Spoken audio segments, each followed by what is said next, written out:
વિસાવદરની ચૂંટણીમાં જે મિત્રો ગ્રાઉન્ડ પર હતા ને જેને જે અનુભવ થયો, ખૂબ સંઘર્ષ કર્યો તમામ મિત્રોએ, આખા ગુજરાતમાં જેની ચર્ચા હતી, લોકો આતુરતાથી રાહ જોતા હતા કે વિસાવદરમાં શું થશે, અને વિસાવદરમાં એવું પરિવર્તન આવ્યું અને જે આમ આદમી પાર્ટીના નાનામાં નાના કાર્યકર્તાથી લઈ પ્રદેશ નેતાઓની મહેનત રંગ લાવી, જેના કારણે વિસાવદરની અંદર જે પેટા ચૂંટણીમાં આમ આદમી પાર્ટીનો જે ભવ્ય વિજય થયો, એનાથી એક વાત સ્પષ્ટ છે કે આવનાર 2027ની વિધાનસભાની ચૂંટણીમાં કઈક મોટા રાજકીય ઉથલપાથલ થવાના છે. જે લોકો દુનિયાની સૌથી મોટી પાર્ટી હોવાની વાતો કરતા, જે લોકો એવું કહેતા કે અમારું મજબૂત સંગઠન છે, અમારી પાસે તંત્ર છે, અમારી પાસે સત્તા છે, અમારી પાસે પૈસા છે, આ લોકોને ધૂળ ચાટતા કોઈએ કરી દીધા હોય, મારી સામે બેઠેલી આમ આદમી પાર્ટીની ટીમે ધૂળ ચાટતા કરી દીધા છે. ખૂબ અમારી નાની એવી પાર્ટી, તેમ છતાંય જનૂનથી જે અમારા કાર્યકર્તાઓ લડ્યા, જનૂનથી જે વિસાવદરના મતદારોએ આમ આદમી પાર્ટીને સમર્થન આપ્યું, ટેકો આપ્યો, આજની તકે જ્યારે આમ આદમી પાર્ટીના પ્રદેશના મંચ પરથી જ્યારે વિસાવદર વિધાનસભાની ચૂંટણીના પરિણામ પછી આજની જે પહેલી સભા છે, આજની સભામાં તમામ કાર્યકર્તા અને વિસાવદરની જનતાને હું રાજુ કરપડા બે હાથ જોડીને નતમસ્તક વંદન કરું છું. ગુજરાતના મુદ્દાઓ, આવનાર સમયમાં જે પાર્ટી જે દિશામાં જઈ રહી છે, તમામ વિસ્તાર વાઇઝ જે મુદ્દાઓ છે, જેવી રીતે સાગરભાઈએ કહ્યું કે ખેડૂતોના મુદ્દાની વાત થોડી કરશે, તો એવું માનું છું ગુજરાતમાં આજે લગભગ તમામ વર્ગ, તમામ સમુદાય, તમામ સમાજના લોકો ક્યાંક ને ક્યાંક પીડાય છે. મારી વાત સાચી છે? તો આ લોકો માટે લડવાનું કામ કોણ કરશે? આ લોકો માટે લડવાની શરૂઆત આમ આદમી પાર્ટીએ કરી છે. 2022માં શરૂઆત મજબૂતાઈથી કરી, પરિણામ હવે મળતું હોય એવું દેખાય છે. 2022માં પૂરી રીતે આપણે સફળ ન થયા, પણ હવે દરેક કાર્યકર્તાને, દરેક ગુજરાતની જનતાને, દરેક વ્યક્તિને એવું દેખાય છે કે આવનાર સમયમાં 100% આમ આદમી પાર્ટી સફળ થશે અને 27માં સરકાર બનાવશે. અહીંયા જે બેઠેલા લોકો છે, આમાંથી જ કોઈ સરકારમાં હશે. આજે કોઈ કોર્પોરેટર છે, તે વખતે બની શકે કઈક ઊંચા પદ ઉપર સરકારમાં ગાંધીનગર બેઠા હોય. થોડી વાર પછી અહીંયા જ મને દેખાય છે કે 2027ના મુખ્યમંત્રી આપણા મંચ ઉપર જ હશે. થોડી વાર પછી ગૃહમંત્રી આપણા મંચ ઉપર જ હશે. સરકારમાં આપણા લોકો બેઠવાના છે, એ નજર સામે દેખાય છે. કૃષિ મંત્રીની જાહેરાત કરી દઉં. સાગરભાઈ ગઢા થઈ ગયા છે, તો આપણો વારો આવી જશે.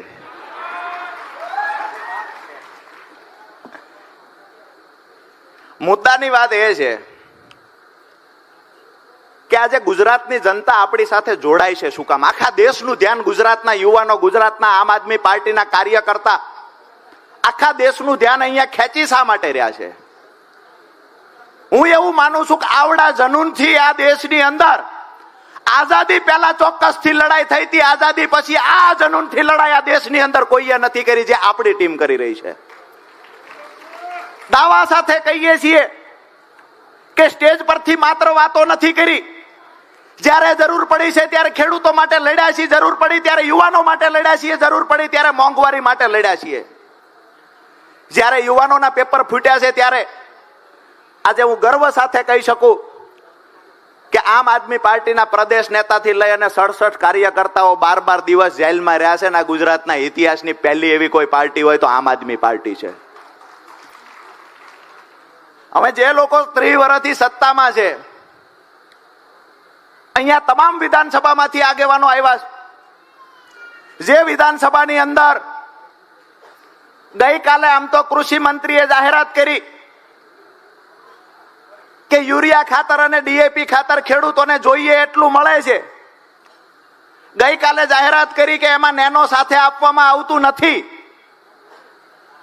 આજે હું તમને પૂછવા માંગુ છું કે નેનો આપ્યા વગર એક પણ વિધાનસભામાં કે એક પણ તાલુકામાં ડીએપી યુરિયા ખાતર મળે છે ખરું? તો ઊંચો હાથ કરજો. ના મળતું હોય તો બે હાથ ઊંચા કરો. તમામ મિત્રોના હાથ ઊંચા થયા છે. મતલબ ક્યાંક ને ક્યાંક કૃષિ મંત્રી ગુજરાતની જનતા અને ખેડૂતોને ગુમરાહ કરવાના પ્રયત્ન કરે છે. આઝાદીના 77 વર્ષ પછી નથી તમે યુરિયા ખાતર આપી શક્યા, નથી તમે ડીએપી ખાતર પૂરું પાડી શકતા, નથી ખેડૂતોની આવક બમણી કરી શક્યા. આજે ગુજરાતનો ખેડૂત દુઃખ સાથે કહેવું પડે કે સરકારની કૃષિ વિરોધી નીતિના કારણે આજે ગુજરાતનો ખેડૂત દિવસે દિવસે દેવાદાર બનતો જાય છે. જે ખેડૂતોનું દેવું 2014માં 75,000 કરોડ રૂપિયા હતું, એ ખેડૂતોનું દેવું આજે 1.5 લાખ કરોડ કરતા વધી ગયું. જે ખેડૂતોની વાત કરીએ તો ગોલ્ડ લોન જે બેંકો આપે છે, ત્યાં દાવા સાથે કહું છું કે 80% કરતા વધારે ખેડૂતો ગ્રાહક છે. આજે અમારા ખેડૂતો રાત દિવસ મહેનત કરે તેમ છતાંય ખેડૂતોના ઘરે જ્યારે લગ્ન આવે છે, પ્રસંગ આવે છે, દીકરાના લગ્ન કરવા હોય તો વવારુને ચડાવવા ઘરાણું જોઈતું હોય તો સાસુએ એટલે કે દીકરાની માએ ઘરાણું ગીરવે મૂકવું પડે છે ને પછી વવારુને દીકરીને ઘરાણું ચડે. આ વાસ્તવિકતા ગુજરાતની છે. રાત દિવસ મહેનત કર્યા પછી પણ દેણામાંથી ખેડૂતો બહાર નીકળતા નથી. ફસલ લઈને જાય છે, પૂરતા ભાવ મળતા નથી. વાતો તો બણગા તો ખૂબ ફૂંકવામાં આવે છે, ટીવી મીડિયામાં આવીને મોટી મોટી વાતો કરવામાં આવે છે, પણ વાસ્તવિક ચિત્ર શું છે? વાસ્તવિક ચિત્ર એ છે કે તમે ખેડૂતના ઘરે જાઓ, ગામડાની અંદર જાઓ, ખેડૂતોના 25-30 વર્ષથી પોતાના ઘરનો મોભારો બદલાવી નથી હે કે આ સ્થિતિ ખેડૂતની છે.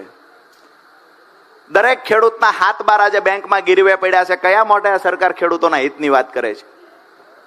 આજે ગુજરાતના ખેડૂતોનું જે ખરેખર આશાનું કિરણ હોય તો આમ આદમી પાર્ટી છે. ગુજરાતનો દરેક ખેડૂત, દરેક યુવાન, દરેક મહિલાઓ માટે જો કોઈ લડે એવું હોય, ગુજરાતના દરેક નાગરિકની જો અપેક્ષા હોય કે અમારી માટે કોઈ બોલશે, અમારી માટે કોઈ લડશે, અમારી સરકાર બનશે, તો એ માત્ર ને માત્ર આમ આદમી પાર્ટી છે. અને આમ આદમી પાર્ટીની સરકાર બનાવવા માટે થઈ અને હું એવું માનું છું કે જેવી રીતે મરણિયો જંગ વિસાવદરમાં કર્યો તો એવી રીતે 2027માં મરણિયો જંગ આખા ગુજરાતમાં કરવો જોઈએ. બાકી તો પાર્ટીમાં ઉતાર ચઢાવ ઘણા બધા આવશે. ભાજપના નેતાઓએ પાછું હમણાં થોડો ટાઈમ પહેલા પેલું ખરીદ વેચાણ વાળું ચાલુ કર્યું. એને એ નથી ખબર કે આ લોકો મરજીવા છે. એને નથી મોતનો ડર લાગતો, એને નથી હિંમત હારવાની ખબર પડતી. હિંમત હારવાનું સોફ્ટવેર લગભગ આમ આદમી પાર્ટીના કાર્યકર્તામાં ફિટ જ નથી કર્યું ભગવાને. અમારો કાર્યકર્તા ક્યારેય હિંમત નહીં હારે. ઘણા લોકો એવું કે પહેલા ખબર હતી તો પછી આવું તેવું કરવું હતું, આમ કરવું હતું, તેમ કરવું હતું, પહેલા ખબર હતી તો કાઢી મૂકવાતા. એક કહેવત છે અમારા ગામડામાં કે કડવા હોય તો પણ ચાખવા પડે, કડવા હોય તો પણ ચાખવા પડે, અણગમતા હોય તો પણ ભેળા રાખવા પડે. સાહેબ આ સમયની તકદીર છે. સાહેબ આ સમયની તકદીર છે. પોતાના ઉઘાડા તો થાય પણ પોતાના હોય ને એટલે ઢાંકવા પડે. પાર્ટી માં બની, પાર્ટીના ખોળામાં ઉછેર થયો, પાર્ટીએ મોટા કર્યા અને એ પાર્ટી સાથે ગદ્દારી કરનાર વ્યક્તિને હું એવું કહીશ કે તમારા મા બાપને વૃદ્ધ આશ્રમમાં મોકલો, એના કરતા પણ મોટું પાપ તમે અહીંયા કર્યું છે.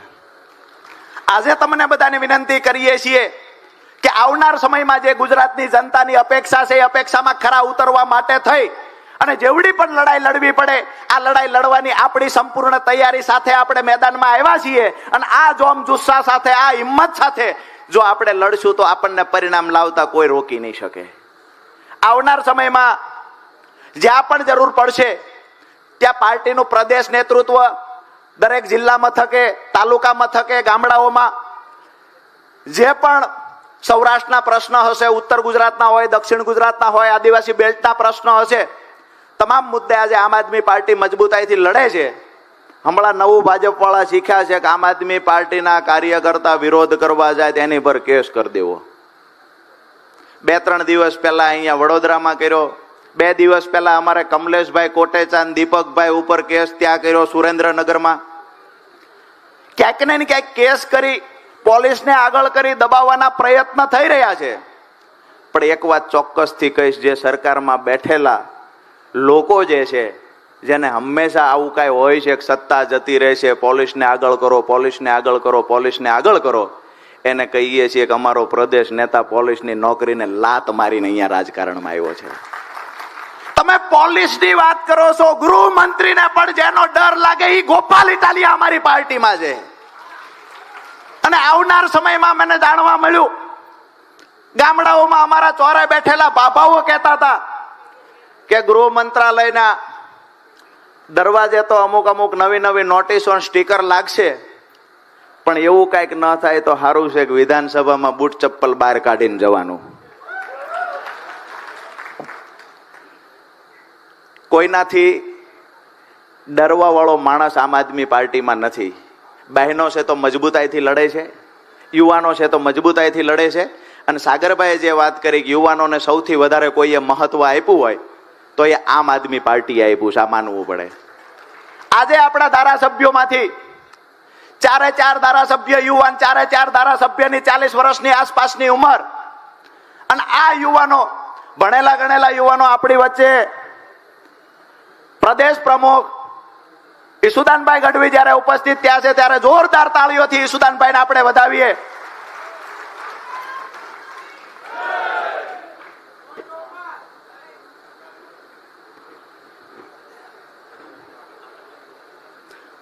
ગોપાલ રાયજી પ્રભારી આપણી વચ્ચે ઉપસ્થિત છે, જોરદાર તાળીઓથી ગોપાલ રાયજીને વધાવીએ.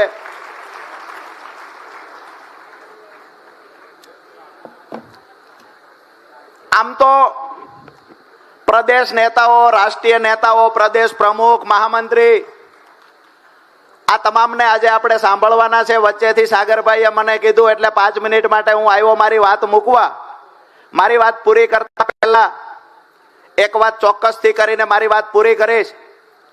ગમે એવડી મજબૂતાઈથી લડવાનું થાય, ભાજપ કોંગ્રેસના ગઠબંધન સામે લડવાનું થાય, કમર કસી લેજો. આવનાર 2 વર્ષ ગુજરાતના ઇતિહાસને લખવા માટેના 2 વર્ષ છે. આવનાર 2 વર્ષ આમ આદમી પાર્ટીની સરકાર બનાવવા માટેના 2 વર્ષ છે. આવનાર 2 વર્ષ નાનો એવો ચડ્ડી પહેરેલો, ફાટેલી ચડ્ડી પહેરેલું જે બાળક રમે છે ને એનું ભવિષ્ય બનાવવા માટે છે. આવનાર 2 વર્ષ ગુજરાતની રાજનીતિમાં બદલાવ લાવવા માટે છે. અને જે લોકોએ આખા દેશ પર કબજો જમાવી આખા દેશને લૂંટવાના પ્રયત્ન કર્યા છે, અહીંયાથી ગુજરાતમાંથી જે 2 લોકોને દિલ્હી મોકલ્યા, આખા દેશના પર જેને કબજો કર્યો છે એને ઘર ભેગા પોતાના વતનમાં મોકલવા માટેના 2 વર્ષ છે.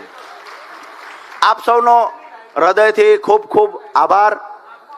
આગળનું જે કાંઈ હશે સાગરભાઈને વિનંતી કરીએ કે સ્ટેજ સંચાલનની સાથે જ જે પણ મિત્રોની વાત મૂકવાની છે સાગરભાઈ આગળનો દોર સંચાર કરશે. આપ સૌએ ખૂબ શાંતિથી સાંભળ્યા એ બદલ આપ સૌનો હૃદયપૂર્વક ફરી વખત ખૂબ ખૂબ આભાર.